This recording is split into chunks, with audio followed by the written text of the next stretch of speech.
Okay, good day to everybody. We're on to a new week on growing a tree of prosperity. And because I was conducting training last week, I can't really project the future videos that I have for you. So I've managed to just squeeze one in. All right. And this is going to be a very technical topic because we've got to talk a little bit about spending schemes in retirement. All right. And why am I doing something like this? Right? Why am I doing something so wonky and so complicated? Well, the good news for everybody is that the father of the 4% withdrawal rule, William Bengen, has published a new book called A Richer Retirement, where he has condensed his wisdom on the safe withdrawal rate into one volume. So this really is one of the nastiest problems in retirement planning. And I would say that to have a firm grasp of this problem, you probably need something like a PhD. All right. So I guess I'm really lucky because I got the book when I saw the book in Kinokuniya, and then like every naughty person who loves reading books, I bought the book from Kindle and I devoured it. Okay, I can't understand everything about the book. It is a very challenging book to read. But what I've tried to do is to summarize his ideas into one video, and the hard part is to contextualize it for Singapore. All right, so here goes. Before we begin, what is the 4% withdrawal rule? Okay, and the idea is if you have an investment portfolio and you declare your retirement, you can withdraw 4% of your portfolio and have this amount increase by the rate of inflation every year, and you're likely to be able to make your money last at least 30 years, right? And this has been the standard in financial planning circles because, for example, if you were to declare retirement at the age of 65, right, then you would have your money last 30 years and you'll be 95 years old, right, which is above and beyond the lifespan of most average Singaporeans. Okay? But if you look at the 4% withdrawal rule, you will realize that if you spend in such a manner, you are more likely to have too much money remaining in your account when you pass away. All right. So if you decide to go with this thing known as a 4% rule, who benefits? Your children benefits, the beneficiaries of your will, they benefit, right? And if you're single, really, if you're single, you shouldn't be doing this, right? Because the only person you're making richer would be either the government or maybe a distant niece or nephew, right? So the book sort of explains how did William Bengen derive this 4%.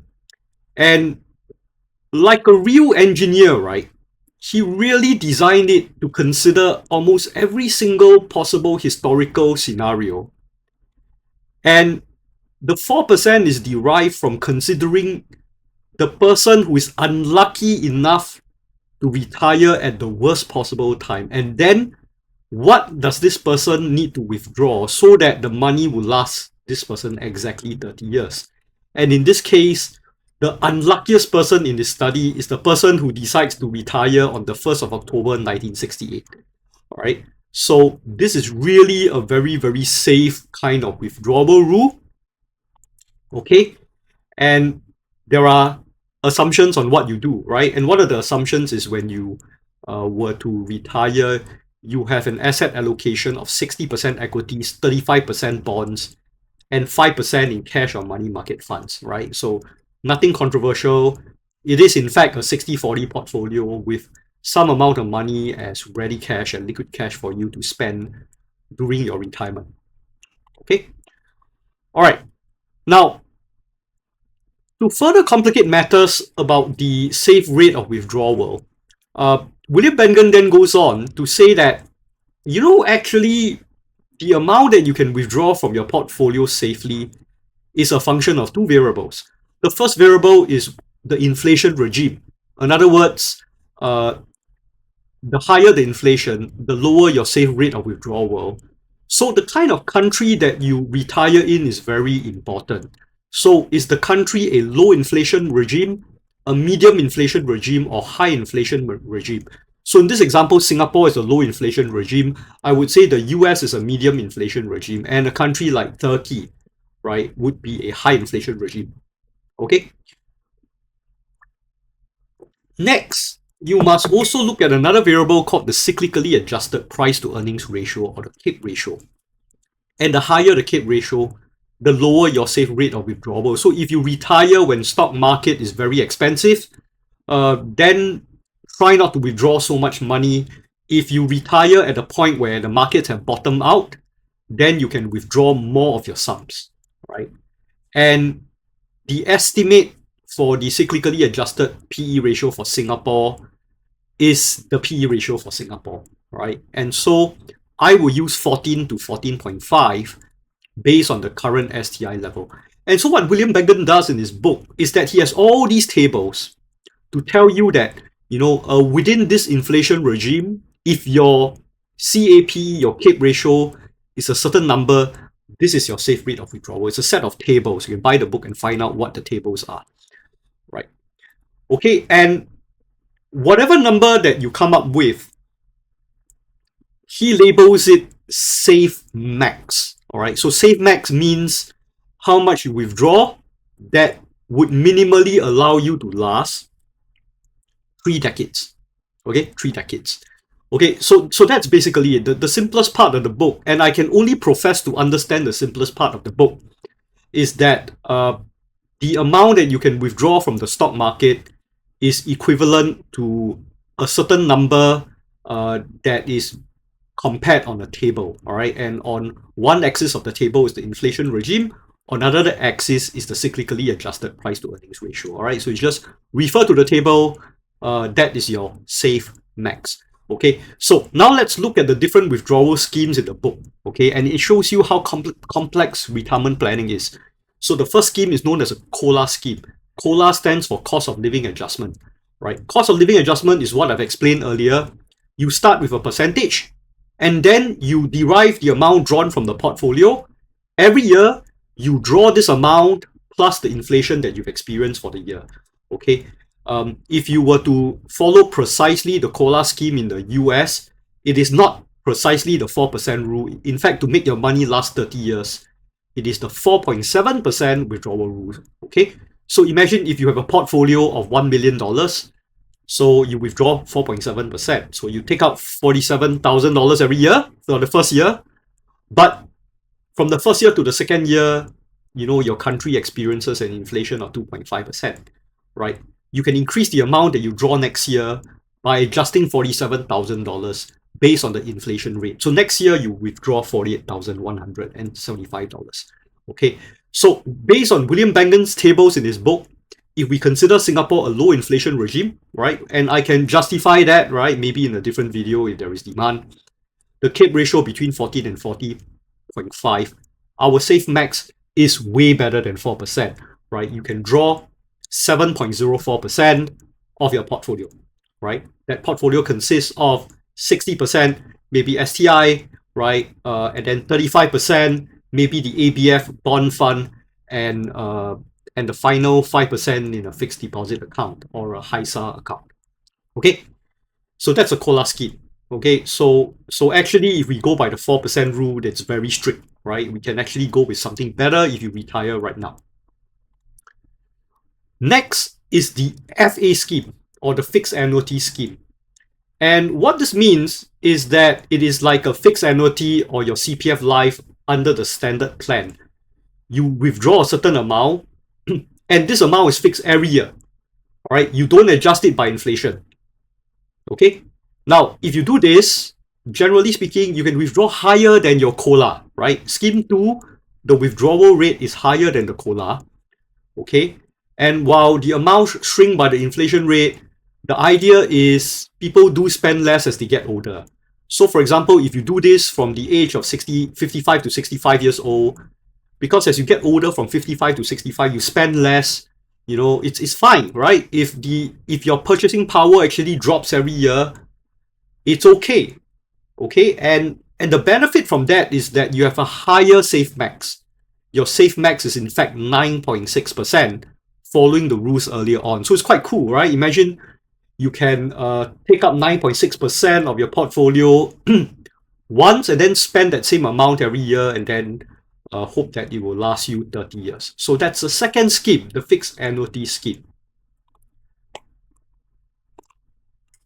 And the third scheme, which is the scheme that I very much prefer, stands for the fixed percentage scheme.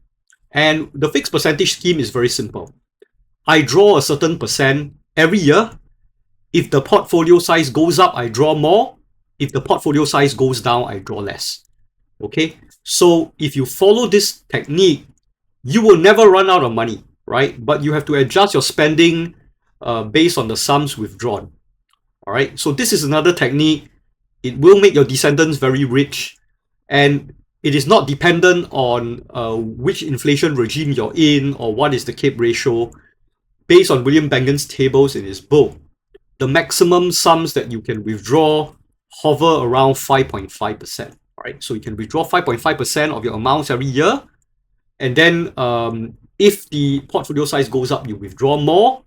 If your portfolio size goes down, like there is a market crash, unfortunately, you have to draw less. Okay, so this is the fixed percentage scheme. All right.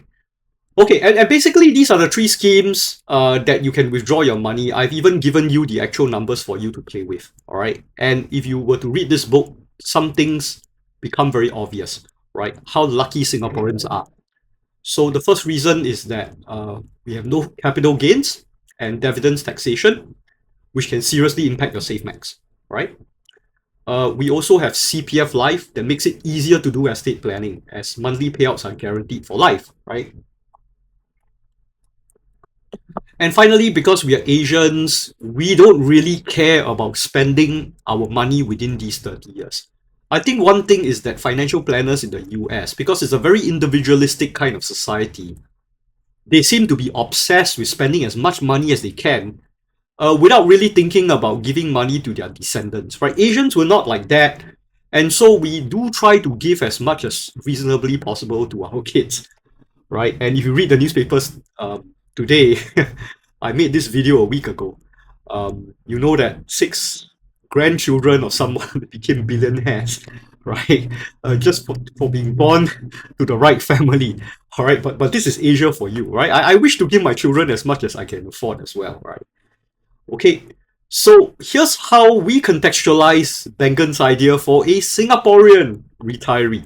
Okay, so if you're 65 year old today, okay, what you can do is conventional retirement, right? You retire at age 65. Then if your CPF Life has the full retirement sum, you can draw about $1,100 in today's dollars, not tomorrow's dollars, right? And you can use the fixed annuity scheme because you already have CPF Life. You can take the riskiest withdrawal scheme, which is about 9.6% of your investment portfolio outside CPF Life, and you can enjoy a very good life, right? Imagine you have $200,000 beyond your CPF Life. You can draw 19,200 every year on top of your 1,001 every month. So you can have that kind of very comfortable kind of lifestyle from age 65. All right. So this is conventional retirement for Singaporeans with the help of CPF Life. Okay, and make sure you use something that maximizes the amount of fun in your senior years. And I think the fixed annuity scheme works the best. All right. Now, suppose you're part of the FIRE movement and you're really into early retirement. Then there really isn't a way for you to apply any of these withdrawal methods. The only withdrawal method that makes sense to you is the fixed percentage method, right? And the beauty is that William Bengen has already revealed that if you draw about 5.5%, you maximize your withdrawals for the rest of your life, okay? And guess what? This 5.5% is the exact amount of dividends we normally receive when we invest in companies like DBS, as well as the various REITs, okay? So actually everything dovetails very nicely. So when somebody in the FIRE movement were to build a portfolio of local counters, maybe 20 to 40 different counters, right? So they reflect different sectors, but they're all designed to give out about 5.5 to 6% on average. Then life is good, right? Now, if you do this to play safe, what you can do is after you fire, you should still make sure that you have the basic retirement sum, the BRS, in your CPF life, so that after age 65, you get a very pleasant bonus, right? Maybe you get $500 to $600 extra every month. And that can really take you very far, right? In fact, in Bengen's book, he did make a reference to the FIRE movement once, and he said that for the people that really want to retire very early, like in their 30s, 4% is just right, because the safe max for 6 decades, it is about 4% anyway. All right. Okay. A couple of tricks just to make sure that you're doing this safely. I would give myself a comfortable margin, and my family we reinvest 50% of our dividend payouts. Right. So I think 50% is a lot. Okay. But if you can reinvest 20% of your dividend payouts, you're definitely in a safer position. Right. And make sure that you top up your CPF until you get at least your basic retirement sum. Okay. And whatever happens in scenario 2, it's still a lot of money you're leaving to your beneficiaries, right? But I think this Asian form of FIRE makes a lot of sense. We are building a portfolio and then we live on the dividends. And then after we pass on, right? We just pass it on to our descendants and they can live on the dividends, right? Or they can work and they can build up the amount that you leave to them so that they can live on the dividends, right? And so on and so forth. Okay. So that's a second scenario, right? If you're in the FIRE movement, Bengen's idea of 5.5 based on the fixed percentage plan sort of makes sense as well. Okay? All right, now this is just the tip of the iceberg. The rabbit hole goes very much deeper. This is one of the wonkiest books I've ever read. Okay, it deserves to be in the same section as other hardcore classics like security analysis. All right, and whatever I do, this short video, right, doesn't do justice to the sheer depth of what William Bengen explores. So I highly encourage you to find a copy in the library or buy a copy from Kinokuniya so that you can experience just how complex the problem of retirement is. If you can master this book, you have mastered easily one of the most complicated problems in personal finance. All right, and that's all I have for you. If you want to learn more, I run a 5-day course on early retirement, right? If you want to listen to my story on how the FIRE movement works, search for ERM intro, click on the first link, and that's all I have for you. Thank you very much.